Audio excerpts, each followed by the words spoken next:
Hace algunos años tuve una propuesta curiosa y la acepté. Uno de los funcionarios principales de la aún activa cárcel de Carabanchel me proponía pasar un día con los presos, infiltrado un poco entre ellos, no como una visita cotidiana o de turismo, vamos a llamarlo así. Y la verdad es que sentí el interés de cualquier periodista de saber cómo latía la vida ahí siendo uno más. Y he de decirlo, me llevé una impresión tremenda porque ya la decrépita cárcel de Carabanchel, el viejo penal, daba la sensación muchos secretos, muchas historias, muchas muertes, muchos motines. Y la verdad es que en cada rincón se respiraba un poco. ¿Qué me quedó de aquella experiencia? Quizá esa sensación que se percibe ya dentro, con todo eso viviendo, de terrible cerrazón, de terrible hermetismo. Daba la sensación de que todavía podían recordarse ecos de hechos absolutamente trágicos. Me impresionó mucho, pero volví a Carabanchel. Y en esta ocasión, Carmen también estaba ahí. La cárcel ya estaba vacía y nos ofrecía otro espejo completamente distinto. Un espejo que impresiona, sobre todo, Carmen, cuando empezamos a descender por unas escaleras hacia un lugar que no se visita. Un lugar trágico como pocos. Sí, a mí me dejaron ya, por razones obvias, en esa segunda visita acudir cuando ya quedaban muy pocos presos que estaban un poco recogiendo todas las estancias de esa cárcel de Carabanchel, los menos peligrosos. Y cuando bajamos esas escaleras nos encontramos con lo que eran las celdas de castigo en años anteriores, durante el franquismo, por ejemplo. En esas celdas en las que esperaban a ser ejecutados algunos de los reos, de los presos que se encontraban en esa cárcel. Pero también me impresionó el patio donde sabemos que tan solo unas horas al día pueden ver la luz los presos, ¿verdad? Donde estaban esas canchas de básquet donde antes habían jugado esos partidos de baloncesto, y también las celdas que eran todas iguales, pero cuando penetrabas en cada una de ellas eran un mundo diferente, porque en algunas había inscripciones a sus hijos, en otras en cambio había pósters con las famosas del momento, puestas allí para ser vistas por los demás amigos que acudían a la celda de los compañeros. La verdad es que era un poco la vida en 2 metros cuadrados prácticamente, con esa cama, la mayoría de ellas pues ya muy añejas, muy viejas, y esos pasillos, esos largos pasillos que acababan todos como en una cúpula central, donde ahí estaban los policías vigilando todo lo que pasaba. Y una cosa que me sorprendió y que seguía estando allí: los dibujos de los presos, todos tenían que ver con el exterior, con la libertad, con las palomas de la paz. Me impresionó bastante. Sí, esa cara doble, cada uno puede interpretar la suya, evidentemente, se siente en Carabanchel. Carabanchel es la ciudad presidiaria, vamos a llamarlo así, lo fue porque acoplaba además un hospital, un centro psiquiátrico más grande de España, y se cerró. Y a partir de ese cierre definitivo, de ese candado que de forma última descorrió aquella historia, empiezan otros sucesos. Nosotros ya vimos otra cárcel distinta. Paco Pérez Caballero se encontró con otro mundo mucho más sombrío, mucho más de tinieblas. Otros personajes habían hecho de ese Carabanchel, de ese lugar de dolor, su nuevo hogar. Hay que decirlo, fue uno de los reportajes de más audiencia de la pasada temporada de Cuarto Milenio. ¿Quieren saber por qué? Quizá por sensaciones e imágenes como esta. El contundente perfil de la prisión de Carabanchel resulta hoy, casi 10 años después de su cierre, tan estremecedor como cuando estaba en activo. Sus muros esconden muchos secretos que aún no han sido revelados.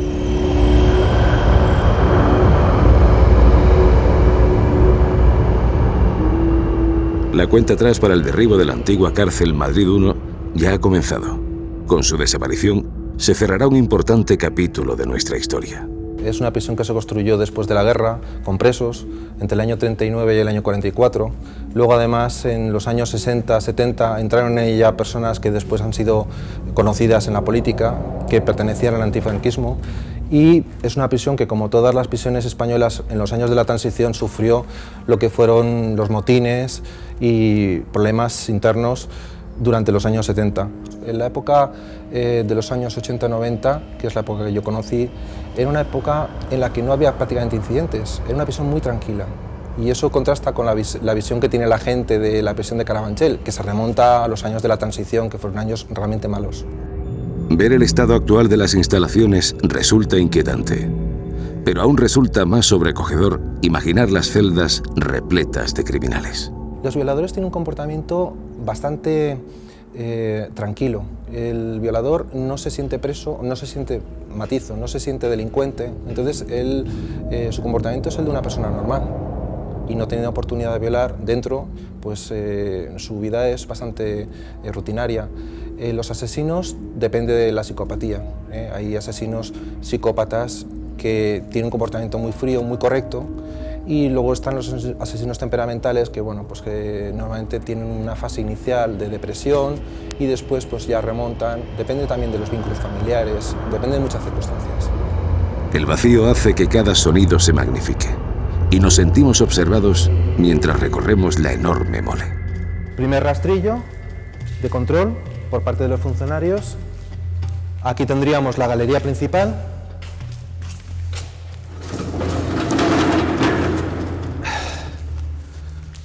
Más locutorios de comunicaciones por cristales, que eran los utilizados por los familiares y por los presos para comunicarse, pero siempre con una separación física. ¿Y qué sensación tienes ahora al recorrer esta cárcel que está abandonada? Pues la sensación de una prisión que está muerta, donde no hay vida, a diferencia de lo que yo conocí, que era una prisión que estaba llena de vida, con gente moviéndose de un lado para otro, por todos sitios. La prisión acogía a más de 3.000 presos, forzados a convivir cada día y a compartir la privación de su libertad. Aún parece percibirse en el ambiente la angustia y el desconsuelo.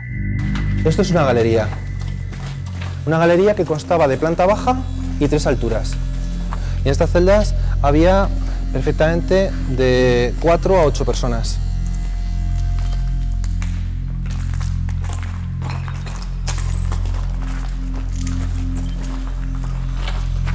Son celdas grandes, con las baldas para colocar sus pertenencias. ¿Y aquí cabía como 2 literas a lo mejor para... O 4 literas. O incluso 4 literas. Sí.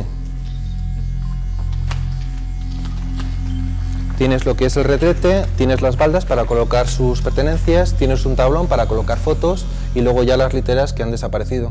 Carabanchel tenía 4 galerías, la tercera, la quinta, la sexta y la séptima. La tercera era conocida por el Bronx, era la galería de los internos más conflictivos y era la que tenía menos cantidad de internos, tenía en torno a 300. Las otras, tanto la quinta, que era la de destinos, como la sexta y la séptima, estaban rondando los 600, 700.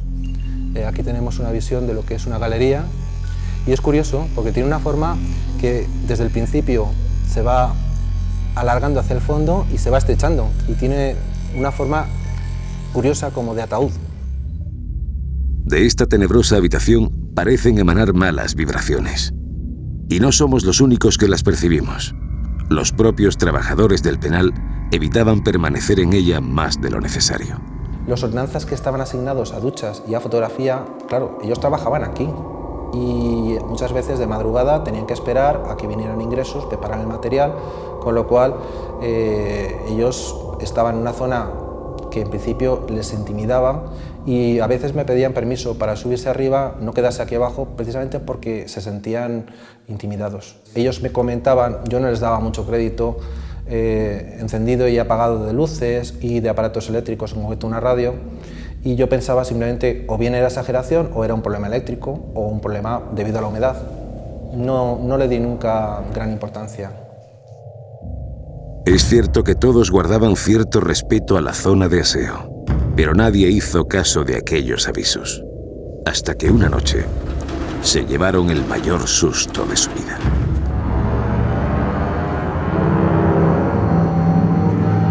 El reportaje es un viaje alucinante a los miedos más profundos del ser humano, por supuesto a los miedos de este periodista. Carabanchel ahora mismo es un lugar terrorífico en el que cada paso se magnifica por 10, en el que estás oyendo continuamente golpes, sonidos que no sabes de dónde provienen. Íbamos un grupito sin separarnos en ningún momento, a pesar de que bueno, entramos a plena luz del día. Conforme iba bajando esa luz, pues el miedo se iba haciendo cada vez mayor.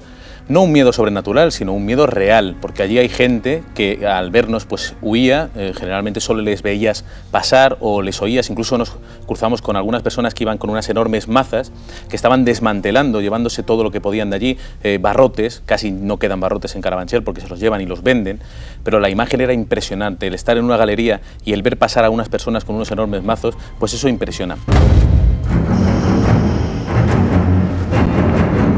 Asusta y te llega a lo más hondo, sobre todo a través del sonido, a través de esos pisadas. Iba a preguntarte exactamente eso, Paco. Tú me decías cómo sonaba la soledad de esa cárcel. ¿Escuchabais cosas, golpes de metal, voces que se fundían con el fondo y tú ibas ahí avanzando con la luz? Claro, en oscuridad, oyendo ruidos que no sabes de dónde vienen, sabiendo que hay gente, pero que no sabes dónde, porque una de las características de esta cárcel es que al estar vacía, lógicamente el sonido retumba y aunque tengas a una persona, por ejemplo, a la izquierda, tú la oyes a la derecha, entonces no sabes nunca si estás rodeado, si te van a venir por detrás, por delante, en fin, y eso genera una angustia y una sugestión, que además estamos contando historias sobre Garrote Vil, sobre muertes violentas, sobre reyertas, estamos hablando de que ese lugar estuvo habitado por peligrosos criminales, en fin, es una visita desde luego muy interesante desde el nivel personal, pero también impresionante y desde luego, ya te digo que todas las personas que íbamos con seguridad, por supuesto,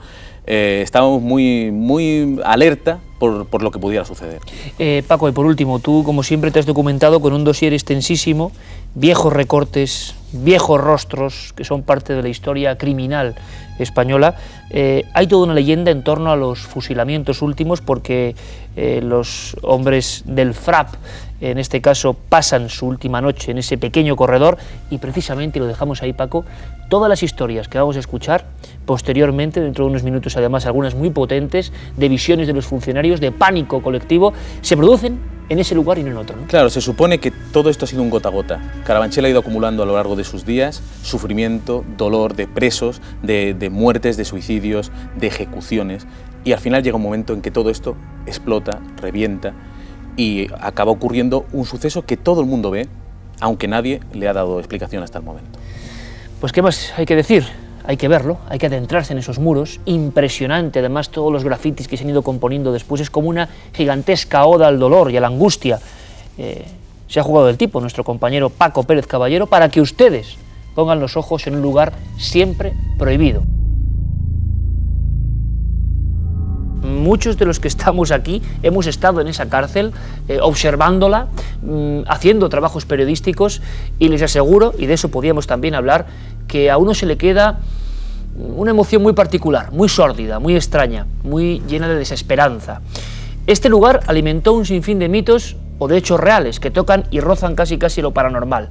Quiero presentarles, sin más preámbulo, a nuestros invitados, porque vamos a volver a viajar en busca de algunos sucesos realmente extraños dentro de Carabanchel. Nos acompaña nuestro querido amigo, periodista que, bueno, es una autoridad en el mundo del suceso, todos lo conocéis, querido maestro Paco Pérez Avellán, bienvenido. Hola, buenas noches. ¿Has estado en esta cárcel? He estado, he hecho entrevistas, tengo un recuerdo vivísimo cuando se cerraban los rastrillos, las puertas, el ruido, los vestigios de la gente que ha sufrido tanto ahí, porque ha habido gente que ha pasado 20 años ahí de cárcel y otros han entregado la vida. Ha habido asesinos que, viendo algunas escenas, algunos recodos, precisamente de esta cárcel y no otra, que han hecho cambiar su psicología radicalmente. Había imágenes que impactaban especialmente. En esta cárcel fue ajusticiado Jarabo, que fue el gran criminal de Madrid, y ahí se guardaba naturalmente el hecho, el Garrote Vil, con el que se llevó a cabo esta historia, y cuando el asesino de Pedralbes estaba reclamando que le aplicaran la pena de muerte. Era un mayordomo que mató a sus amos, con la gente con la que trabajaba. Al visitar la cárcel de Carabanchel y pasar por el lugar donde se guardaba este tétrico recuerdo, o sea, el Garrote Vil y todos los aditamentos que eso tiene, le cambió por completo la idea que él tenía, empezó a rechazar lo que era la pena de muerte y a aterrorizarse de lo propio que había estado pidiendo hasta ese momento. Eso es lo que transmitía esa sala, esos alrededores, esas galerías de los condenados a muerte. Bueno, esa sala, Carmen y yo hemos podido visitarla gracias a una persona que nos facilitó el acceso. Recuerdo como si fuese hoy que había hay que bajar varios niveles, es la sala más profunda que Paco Pérez Caballero también ha visitado, con la luz de la cámara y la linterna nos la ha alumbrado para todos, donde surgen todas las historias, todos los mitos, como no podía ser de otra forma. Había manchas de sangre seca, recuerdo perfectamente el día que fuimos en los peldaños, Escalones, sí. y ahí estaban las celdas de los condenados a muerte. Muy brevemente, la sensación que se te quedó a ti personalmente después de estar allí unas cuantas horas en esas celdas. Pues una sensación muy mala. Yo tenía muchas ganas de visitar la cárcel, me habían denegado la entrada cuando todavía estaban los presos por razones obvias y ya cuando solamente quedaban algunos de los más dóciles permitieron que yo entrara, que te acompañara, Iker, y justamente cuando bajamos a ese nivel nos fueron diciendo las celdas donde muchos presos pues esperaban ser ejecutados, donde habían vivido muchas emociones al despedirse, por ejemplo, de sus familias, a las que dejaban acudir en los últimos momentos o en las que habían confesado ante los párrocos pues sus últimos pecados para estar en paz, ¿no?, cuando se produjera su fallecimiento. La sensación fue terrible, sobre todo porque estuvimos como 4 o 5 horas visitando ese enorme edificio, esa sala redonda desde donde van saliendo las diferentes galerías, y yo personalmente, después de salir de ahí, estuve 3 días en cama porque las sensaciones que vives son muy malas. Hay muy mala energía, hay como una concentración de desesperación en cada uno de sus muros. Literalmente, y aunque suene mal, salí vomitando.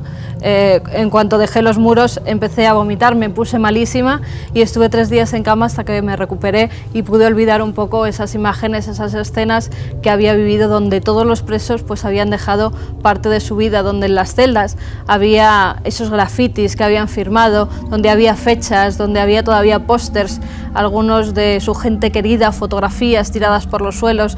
Era un cúmulo de emociones de gente que se merecía estar tras esos muros, pero que también son personas y han pagado su culpa. Tenemos aquí a nuestra querida amiga Sol Blanco Soler, periodista y miembro del grupo EPTA, de sobra conocida por todos nuestros amigos. Sol, quería hablar de eso con Carmen, porque eso en el fondo tiene que ver, buenas noches. Buenas noches. Tiene que ver con lo que hemos comentado tantas veces de la impregnación quizá, o la sensación de energías densas. Claro, ¿qué mejor lugar que este para conectar con la angustia, con los alaridos, con la sensación de muchas personas que están a punto de pasar a capilla, ya ser agarrotadas o fusiladas, como fueron los últimos casos en Carabanchel? Vamos a ver, fíjate si Carmen ha sido capaz de absorber eso en una visita y de ponerse mala durante 3 días, imagínate, creo yo, si ahí entra o tiene la oportunidad de entrar una auténtica sensitiva que puede ver. Entonces, eso sería un infierno para una persona de ese tipo. Puede reproducir todo aquello que ocurrió ahí en momentos puntuales. Y los momentos puntuales dramáticos en una cárcel como la de Carabanchel tuvo que ser, pero muy frecuentes todos esos momentos. Es un edificio que hasta que quizá no se derribe totalmente y vuelva a entrar la luz y el sol y el aire para ventilar todo eso, eso se queda ahí impregnado, cerrado. Ojo que además tiene su leyenda esta cárcel franquista, que no hay que olvidarlo, podría tener cadáveres, restos óseos de gente desaparecida, esto es lo que se dice, o incluso de algunos que se creía que habían escapado detrás de los barrotes y que podrían estar en esos recovecos, en los subterráneos, cuando se remuevan las naves, cuando se echa abajo el edificio. Vamos a viajar hasta allí, hasta lo más profundo de Carabanchel. Luego continúa el debate. La espera para un condenado a muerte es en sí una condena. La mente se debate entre las ganas de vivir y el deseo de que todo termine de una vez.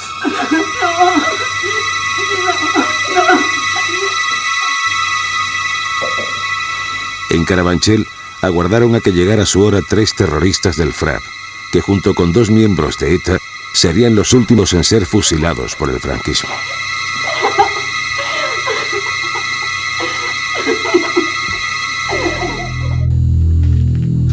La soledad es insoportable y la última cena se convierte en un trámite que apenas se disfruta. Todo está manchado por la cercanía de la muerte. El camino al paredón es un calvario. Fallan las fuerzas. El condenado se siente morir Es como si los muros le fueran robando la energía. El 27 de septiembre de 1975, en Hoyo de Manzanares, los disparos cortaron de raíz el sufrimiento.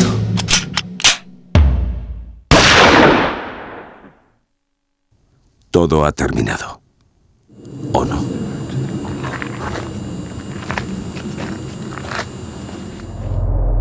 Pocos días antes del cierre definitivo de la prisión de Carabanchel, el dolor acumulado a lo largo de decenas de ejecuciones está a punto de desbordarse.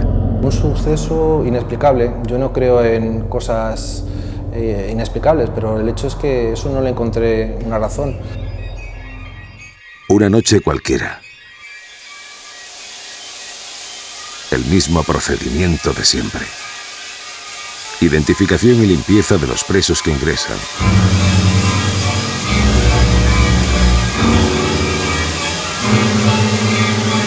Es un trabajo pesado. Y la rutina puede ser en ocasiones un poderoso enemigo. Puede hacer que bajemos la guardia.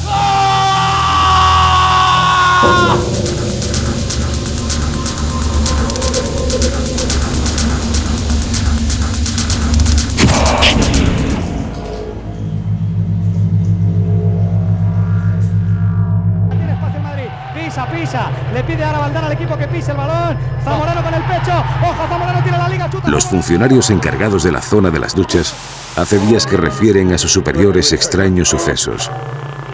Cambios bruscos de temperatura, luces que se encienden y se apagan, radios que fallan.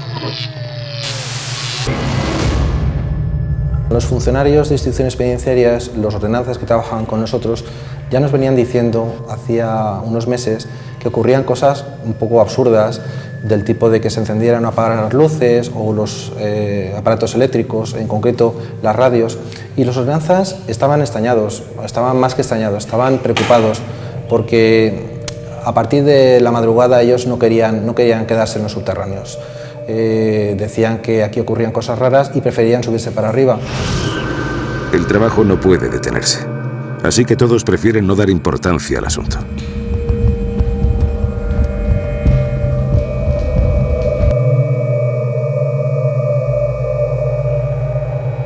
Pero es difícil luchar contra el miedo. Mucha gente ha muerto ejecutada aquí.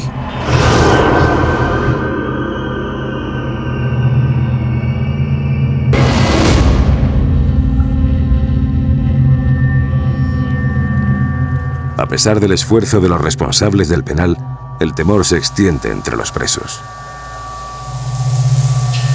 ¿Hay alguien ahí?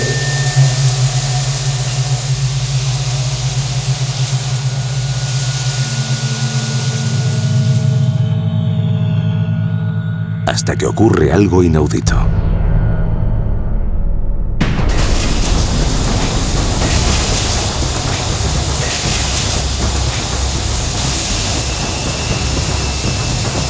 En el fondo de la estancia algo aparece. Una figura extraña. Lo que ocurrió es que yo llegué a hacer servicio y me encontré que los ordenanzas me contaron algo que había ocurrido el día anterior de madrugada. Había habido ingresos, se les había bajado a duchas, los ordenanzas, los ingresos y el funcionario, y estando en las duchas, al fondo, justo detrás de mi espalda, se formó un remolino que avanzaba hacia ellos, un remolino que tenía una forma nebulosa, blanquecina, un remolino de aire, y avanzaba hacia los que estaban en la otra parte. No hay ninguna razón explicable porque esta es una zona cerrada, no hay ventanas, no hay puertas, no hay zonas de salida y el único acceso es por las escaleras, con lo cual aquí corrientes de aire difícilmente se pueden generar. Eso me lo comentaron las ordenanzas el día anterior y al día siguiente tuve la oportunidad de hablar con el funcionario. Yo la verdad es que no me creía eso, pensaba que era una exageración o simplemente fantasías, y cuando hablé con el compañero me dijo que sí, que efectivamente había ocurrido. En aquella habitación estuvo una vez el garrote vil. Quizá la agonía de los reos aún permanece suspendida en el ambiente y solo desaparecerá cuando la cárcel sea reducida a escombros.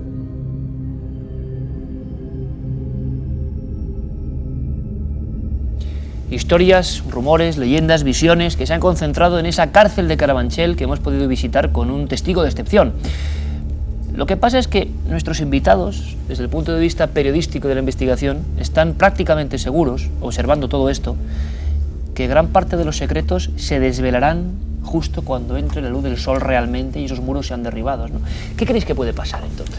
Hombre, yo creo que muchos misterios pueden aclararse de una vez por todas. Hay gente ahí que tiene recuerdos, que está todavía viva, que ha sufrido ahí dentro. Yo mismo estuve en el interior, entrevisté a grandes criminales y quiero decir que siempre tienes un aspecto absolutamente opresivo. Es un sitio, la cárcel de Carabanchel, Sí, donde... la palabra opresivo. Sí, opresivo. Donde todo malestar, toda circunstancia se agrava, cualquier cosa que se habla en su interior adquiere la categoría de confidencia. Entrevistar ahí a un individuo que está condenado a muchos años es un ejercicio de verdadera dificultad. Tienes que elevarte sobre lo que estás viviendo. Estamos hablando de una cárcel que empieza en 1944 y que ha tenido 25, 30 años de horror en determinadas circunstancias que nunca conoceremos en su complejo devenir. Es decir, esto es una cárcel de la dictadura, que ya ha ido modificándose y adquiriendo un rostro humano a medida que nos acercamos a los tiempos modernos, pero en la cual ha tenido todo sufrimiento su asiento. Esas paredes que parecen condensar, y a quienes hemos estado allí observando, nos daban esa sensación casi claustrofóbica, de que todo se te venía un poco encima. Solo hemos visto una de tantas historias que no tienen que ver con los presos, aunque también son testigos, sino que el testimonio lo dan las ordenanzas, las personas que están ahí vigilando y haciendo diferentes labores. Puede parecer un poco absurdo todo esto de las duchas, de los grifos, que poco, pero estamos ante otro de los grandes clásicos, ¿no?, de estos misterios. Eso sería un clásico, porque los clásicos en parapsicología, aunque revisten aspectos diferentes, pero siempre es lo mismo. Es decir, vete a saber si alguna de las personas que murieron dentro de este sitio, o por ajusticiamiento o por venganza, como tú decías, entre los presos, podría haberse quedado ahí y estar llamando la atención o sencillamente fastidiando, porque parece ser que cuando llegamos al otro lado a veces también nos dan ganas de fastidiar a los que hemos dejado aquí. Pero claro, todo eso tenía que haberse introducido el elemento de la investigación o psíquica, para que alguien pudiera haber determinado si alguien estaba ahí. Pero claro, en aquellos momentos, porque las duchas se pusieran en marcha, supongo que eso no sería ningún motivo para que acudieran a ningún experto en parapsicología y que pudiera intentar averiguar por qué los grifos se habían abierto. Carabanchel sería un ejemplo. Es el ejemplo de la cárcel más célebre de este país y que es noticia por su estado de verdad tenebroso. Pero hay más cárceles, algunas de ellas en otros países se han convertido en iconos del misterio, claro, y de la investigación parapsicológica. Fíjate, en otros países interpretan las cárceles cuando son abandonadas de otra forma. Hoy en día aquí vemos que están en un estado deplorable, que las van a derruir, pero allí en cambio las utilizan como museo. Decía Paco que las personas tienen por lo menos que visitar hoy en día una de esas cárceles. Pues bien, en otros países piensan lo mismo y muchas de ellas han sido incluso remodeladas y convertidas en guías turísticos, donde un guía te va enseñando dónde se producían las ejecuciones, dónde se producían las torturas, dónde habían estado los presos más famosos. Uno de ellos es la de Manfield, en Ohio. Fue construida entre 1886 y 1910. Era un antiguo antes campamento de la guerra y se construyó allí. Los delincuentes más peligrosos eran llevados a esas celdas, precisamente era donde los alojaban, y allí más de 200 personas murieron. Pero no solamente presos que fueron asesinados, que se suicidaron, sino también en algunas reyertas los mismos funcionarios murieron a manos de esos presos. Hay que dejarlo bien claro, porque también la gente que trabaja dentro de las prisiones deja gran parte de su vida, ¿verdad? Y ellos no han cometido ningún delito. Esos funcionarios que tienen que pasar horas y horas entre rejas, pero porque es su trabajo, no por nada más. Y hay varios sitios donde parece concentrarse el mal. Uno de ellos es la administración Wayne. La administración era como el despacho del director. Allí tiene cierta carga emocional porque muere tanto el director como su esposa en extrañas circunstancias. La esposa, dicen que por un tiro fallido de su propio marido, pues pierde la vida en esas estancias y a los pocos meses muere su marido, el director de la prisión. También hay una capilla que servía a veces de enterramiento. Esos enterramientos clandestinos, cuando pasan cosas en la cárcel que no se puede contar o que no hay que darle al Estado esa información, pues enterraban allí a esos presos que no sabían qué hacer con ellos, con sus cadáveres, con sus huesos. Hay siempre los testimonios e incluso hay grabaciones de sombras, fotografías donde se puede intuir una silueta grisácea, y también estaría el sótano. El sótano, que es lo que se llama la olla. En la olla era donde metían a los presos en las celdas de castigo. Allí permanecían meses y meses sin apenas comer nada y sobre todo bebiendo muy poca agua. Muchos de ellos perecían y dice que en esos 3 lugares es donde se concentra toda la carga negativa, donde han salido las fotografías más espectaculares, muchas de ellas con orbs, con esos círculos que salen en estas estancias. Sería una de las cárceles que hoy en día se visitan, pero donde al parecer, precisamente porque se visitan y porque los investigadores van con la tecnología, se han captado cosas extrañas. Bueno, un paseo por el mundo de otras cárceles que desde luego nos sobrecogen de la misma forma, porque eso de ver la sala con todavía colocada ahí, la silla eléctrica, tiene eso que me hablabas de Alcatraz, ¿no? Sí, yo Alcatraz le he visitado porque es una de esas cárceles que tú bien decías, Carmen, que te las enseñan, vamos, es decir, vas con un guía y te enseñan todo. La mantienen limpia, por lo menos, no te digo yo que como estaba, pero sí te impresiona, primero porque tienes que llegar hasta allí, que está en mitad ¿sabes?, del mar, y que lo hicieron por algo, ¿no? Porque aquellos que se podían o querían escaparse, pues había tiburones y las corrientes, era imposible que pudieran escapar. Pero la visita, si querés, vamos, en uno de los viajes que hice a Estados Unidos, pues es una parada obligada, la de ir a Alcatraz. Y desde luego no te impresiona naturalmente como esta, pero sí las historias que te cuentan, porque claro, allí también hubo mucho sufrimiento, pero debo decir que como yo no soy sensitiva, pues hombre, no era un sitio muy agradable, vas a aquello como por anécdota, pero no es un sitio que volvería.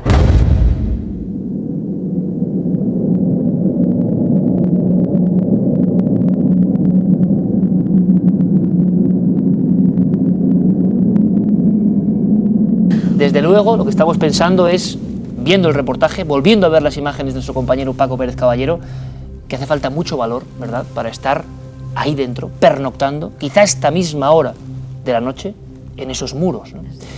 Paco Pérez Avellán, Sol Blanco Soler, que como siempre ha sido un placer. Nos hemos acercado a una historia muy tenebrosa esta noche. Sí, tenebrosa total. Pero bueno, también, ha sido un placer. También interesantísima. Muchísimas gracias a los dos. Desde luego, gracias. Gracias, Iker.